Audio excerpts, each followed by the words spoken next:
Welcome to Hood Champion Boxing and Sports. In boxing, you find a way to win, you find a way to lose. Make sure you leave a donation for that fried rice and chicken wings, man. Now look, Daniel Kinahan now. There's only one person who's been talking about the secret society, Daniel Kinahan, in Saudi Arabia and boxing for the last few years. Damn, is it 3 years already? But anyway, that person's me. I was on it before anybody else. So you're welcome. But let me tell you this. Daniel Kinahan may be back on the run. And what's interesting is the places he's looking to run to are the places where Daniel Kinahan had planted seeds when it comes to boxing, and these same places just happen to be where Turki Alalshikh is looking to expand into in 2025. Now, of course, the mob boss Daniel Kinahan, man, he's still out here trying not to get hauled back to Ireland after, gotta excuse me, I have something called long COVID. So I tested positive for COVID. It's my second time getting COVID, right? And the problem with getting it the second time is the symptoms can linger on for months and months. So I don't have bronchitis anymore. I still have some of the asthma, but this coughing and wheezing and all that craziness, man, that's why I'm not doing as many videos, because, y'all don't want to hear me cough. But anyway, I just tell y'all, man, don't substitute goddamn elementary school. That's why I got this shit. So just take care of yourselves. But if I cough a few times through the video, I apologize. But anyway, Daniel Kinahan's been able to, avoid being hauled back to Ireland. But now there's been a historic deal between the Ireland government and the UAE. But what I want to tell you is this. As far as him getting extradited, as long as he stays in the Middle East, as long as he stays out there, Daniel Kinahan's not going nowhere. He's not stupid. They already know where he is. You got to understand what Daniel Kinahan created as far as his rapport with Saudi Arabia. Everything that we're seeing right now with it started with, actually started with them Super 6 tournaments and all that, but and then you got MTK Global, but it really is that damn skills challenge promotion to Riyadh season. But any and everything you've seen with boxing out there in the Middle East, let me tell y'all, that Daniel Kinahan had his hands involved, and he was being backed by the Saudi powerhouses. Okay. Now, if you still don't know this, well then you just don't want to open up your minds to really sit back and look and say, okay, how did Saudi Arabia end up in the position they're in? How do these guys who are sitting over there, right, all of a sudden end up about to iron-fistedly rule the sport of boxing? Now, if you look at some of the pictures here, like my thumbnail, you see, man, Daniel Kinahan is out there with Abdullah. We all know about all the boxers, Tyson Fury being the one fighter in particular where I think it was Ben Davison went on record and said, Daniel Kinahan told Tyson Fury, look, you trust me, I'm going to lead you back to the top of the heavyweight division and to unimaginable wealth. And that's what Tyson Fury is. But we know Daniel Kinahan has worked with a myriad of fighters, and whether they want to admit it or not, there's a lot of photos out there circulating with these guys and Daniel Kinahan. But the bottom line is, I think it's very interesting that Turki Alalshikh just came out and talked about in 2025 taking Riyadh season to India, Pakistan, taking Riyadh season to Africa and continuing to further grow Riyadh season throughout the Middle East. Now, when I hear him say these things, because I've done so many videos on Kinahan and the things Kinahan was involved with and the corruption and where the money was coming from and how if that money generated by the cartel was being used to put on boxing matches. But anyway, what I'm getting at is from doing that research and reading multiple articles, what I realized is Kinahan had his tentacles, man, just spread out all across, I mean, the world. I mean, damn near all 7 continents. This man had some kind of effect on the local economy. And not only through sports, you know, of course through illegal activity, but through sport, combat sports. And to see that Turki Alalshikh is getting ready to go out to these places, India, Pakistan, Africa, and other parts of the Middle East, these are some of the same places where authorities are anticipating if Kinahan flees from where he's at right now, the reports are he could be going to one of those countries or those areas.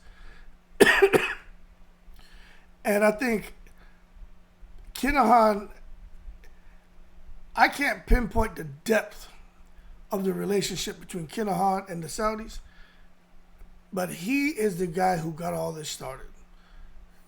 He is the guy who got all this started. You got to understand, man, Saudi Arabia, you know, they want their country to be viewed as a destination. They're trying to do it through sports washing, okay?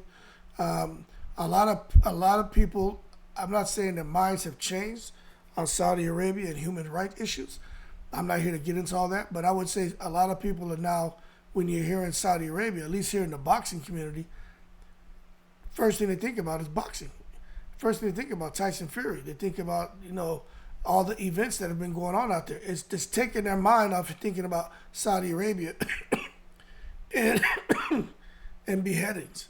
You know what I'm saying? And murders and human rights violations and people being executed. Like, they've really done a good job. And this is what I don't think many people really understand. You know, they print their own money out there. So when I hear people saying, damn, Turki Alalshikh's going broke, he's running out of money. You know, he can't keep putting on events and losing money. Nobody wants to get into business to lose money. Yo, to that I say in the most respectful way, hold your horses. Stop taking it to the stupid. Turki Alalshikh worried about losing money. My man, them guys could care less about losing money. If they want to, they could have quadrillions of dollars, man. Them dudes got trillions and quadrillions. Y'all gotta get it together. So as a result of having deep pockets, they're gonna do what they have to get people to see Saudi Arabia as a destination, and to create different attractions, and to get the country put in a different space as far as how it's viewed. And that's their goal. Have they achieved that? No. Have they made some progress towards that? I think some, but it's a lot. It's a long way to go before they reach that point. But as far as Daniel Kinahan and a home, it seems like wherever he chooses to lay his hat, it just happens to be in a place to where Riyadh season is looking to put on events. Is that a coincidence? I don't think so. But what I will tell you is the fact that negotiations reportedly are underway, and they've been saying this for a while, between Ireland and the UAE and stuff, to ensure the process for extradition is executed flawlessly. The mutual legal assistance between both countries is something they haven't been able to quite establish. And that's because when it comes to the Middle East and Dubai, UAE, Saudi, whatever, but wherever Daniel Kinahan has business, it does a lot for the local economy. There's hundreds of businesses out there that Daniel Kinahan owns, operates, or affects in some manner. And the governments out there don't want that disrupted. So when people wonder why are they protecting him, because if Daniel Kinahan gets arrested and the whole Irish mob, the whole cartel that he's involved with. If that comes crashing down, so does the local economies in some of these countries. That doesn't mean that the country's going to turn into Venezuela or Haiti. No, that's not what I'm saying. But as far as the millions and millions of dollars being generated, they don't want to lose that. Okay?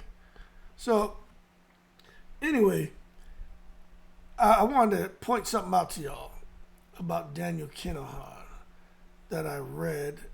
Okay, right here. Now, this is what concerns me about. This is just what concerns me. So far, everything's been going good with boxing and Saudi. No fighter has gone missing. Tyson Fury almost got his nuts chopped off when he got that cut in sparring. And, he had to push that fight back. You saw how Turki Alalshikh responded, right? Turki Alalshikh wasn't trying to hear that shit. He was talking to them guys. He was talking to him and Usyk like they were children. If for whatever reason someone can't go forward and fight, they're going to have to pay me. What was it? $8-10 million of their purse, something crazy, whatever, out of their pocket. So Turki Alalshikh wasn't playing, and the tone he used. The interview's out there, right? And Tyson Fury was sitting right next to him. The tone he used was crazy. And I was like, oh, they done pissed him off. They done pissed him off, boy. So that was the first kind of peek behind the tent flaps of seeing what Turki Alalshikh could really be like if the plans he put in place and the money he's put behind these events and put into these fighters' pockets. He doesn't want to hear any excuses on why somebody can't get there and be in the ring on a date that he actually worked to cement. Period.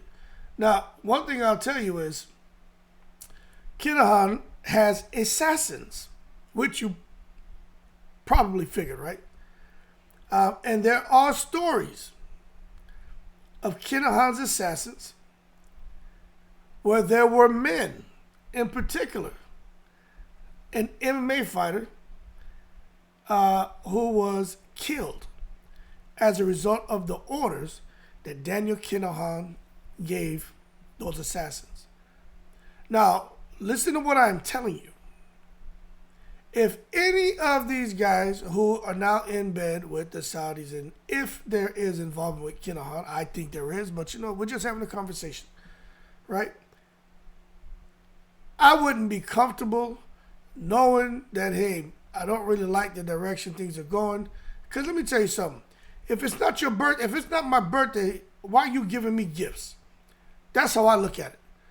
And when I watch the kind of gifts and money that Turki Alalshikh is giving all those guys, and it's not their birthday, you better believe that comes at a cost. And if you don't do as told, them assassins may come out, maybe giving the order to take somebody, to permanently eradicate someone.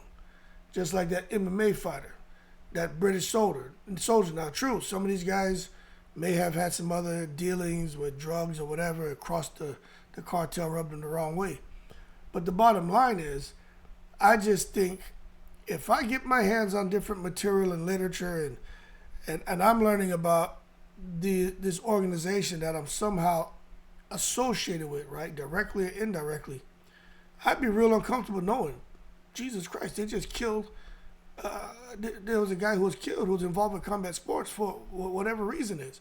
Who knows what the true reason is?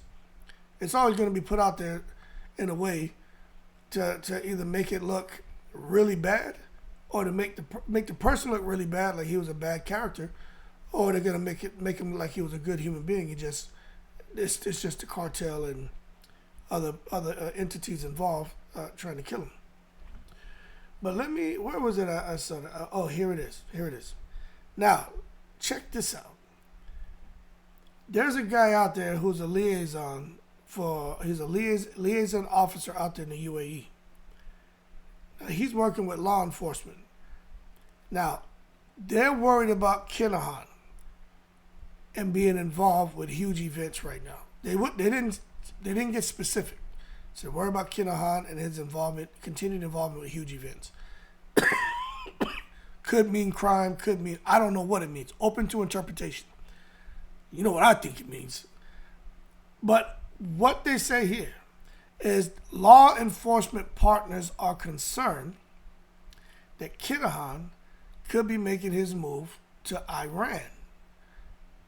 And they said before the move to Dubai, Kinahan and Kinahan's leadership had connections to Brazil, countries in Africa, countries in India. What are we talking about here? Now, to you all, that may tell you that, hey, that doesn't really mean anything. It just tells me that law enforcement is doing their job, and this is a step in the positive direction to apprehend Kinahan, to extradite him back to Ireland so he can be prosecuted. All I'll tell you is, as it seems that the world is becoming a smaller place for these transactional gangs like Kinahan, and becoming a smaller place for him to hide, I think it's, as a result of it becoming smaller, it's kind of flushing out some very interesting facts about, I would say, the pokers that Kinahan put in the fire in different countries like India, Africa, throughout the Middle East, right? The different countries where he put pokers in the fire. And now that the whole world is becoming small because things seem to be closing in on Kinahan, starting to expose those pokers that are in the fire and who's been out there, kind of maintaining them. And in my opinion, man, this whole thing with Saudi, boxing, Kinahan, these fighters, Tyson Fury being the guy who has led to unimaginable wealth. When you look at everything that's going on, I really believe everything started with Kinahan. And I still think there's communication with Kinahan. And this is just my opinion, because he was the brains of the operation. And to just see the direction things have gone, you just can't tell me that a guy just in Saudi Arabia just wakes up one day and decides he wants to get into boxing, and he's able to accomplish all of his milestones so effortlessly. Like, you can't make me believe that happens. It's like me. I want to start bidding on government contracts. I formed my LLC. I went online. There's a website you go to, right? Anyway, short and sweet. And once I got on there, I froze. Because I wasn't familiar how to manipulate and navigate that goddamn website. That shit was confusing. So I'm back on the case, so I have somebody helping me through that process. Just like out there in Saudi Arabia, you can't tell me there wasn't someone helping them Saudis through the process to get to the point to where Riyadh season is now, and Turki Alalshikh being the face of everything. You can't tell me that. And you look at how all these promoters are working together. All these fighters want to get a piece of the action. Millions and millions of dollars, man. Potentially over $1 billion spent already on fights. I mean, you can't make me believe that somebody just woke up and had an epiphany and said, this is what I want to do, and this is how I'm going to do it. And now they're out here, again, like I said, flawlessly executing. I don't think so. But anyway, we'll see what's going on. But the thing is to understand, a lot of Daniel Kinahan's key associates, they're based in these different countries. So he's always going to go and remain close to where his key associates are located. And it just so happens to be out there in the Middle East, Africa, India, and some of these other areas to where Riyadh season's looking to go and expand and flourish next year in 2025. Anyway, y'all keep cool. Shout out to the veterans, all 7 continents. I have a feeling someone's going to make a mistake. Somewhere, somehow, at some point in time, somebody going to make a mistake. If there's nothing going on, nothing will come out of this at all, because it's all legit, no problem. But if there's foul play, And you got all these people who are involved, whether indirectly, directly. At some point in time, somebody gonna talk and say something. Somebody gonna make a mistake. Someone's gonna make a mistake. Now remember, this is just a conversation. I don't know what the hell is going on, but I do believe. Well, we know for a fact Kinahan was involved with boxing before. You know, when he got hot, no one knew him all of a sudden. Nobody worked with him all of a sudden. But you just look at the direction everything's going. I think he has a lot. He had a lot to do with where we're at now. Whether he's the guy navigating the ship, I'm not saying that. But I just think it's a coincidence that the places he's looking to flee, where he has associates, just happens to be these areas where Turki Alalshikh is looking to head out there and continue to grow combat sports. Y'all keep cool. I'm in the breeze.